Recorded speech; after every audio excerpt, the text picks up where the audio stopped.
आज मी बनवणार आहे ताकाची कढी. त्यासाठी लागणारं साहित्य: हिरव्या मिरच्या, कच्चे शेंगदाणे, 2 चमचे जिरे. त्याला बारीक मिक्सरमध्ये काढून घ्या अशा प्रकारे. त्यानंतर दही घेतलं आहे, त्याला हलवून घ्या आणि पाणी टाका. त्याला चांगल्या प्रकारे मिक्स करून घ्या. त्यानंतर त्यामध्ये 1 वाटी बेसन पीठ टाका.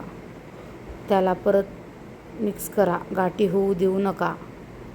त्यानंतर आपण हिरवी मिरची वाटलेलं टाका. त्यानंतर त्याला आणखी मिक्स करा.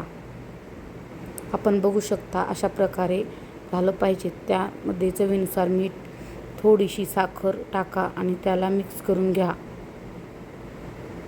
एका कढईमध्ये तेल टाका. तेल चांगलं गरम झाल्यास मोहरी, जिरे टाका. त्यानंतर मसाले टाका. मसाले चांगल्या प्रकारे तळून घ्या. त्यानंतर आपण केलेलं ताक टाका. त्यानंतर त्यामध्ये कोथिंबीर टाका.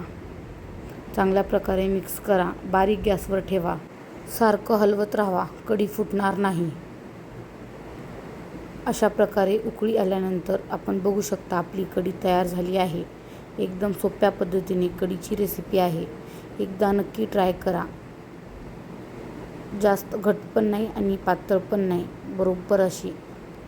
तुम्हाला कढीची रेसिपी आवडली का? आवडली असेल तर चॅनलला सबस्क्राईब करा. एकदम सोप्या पद्धतीने कढी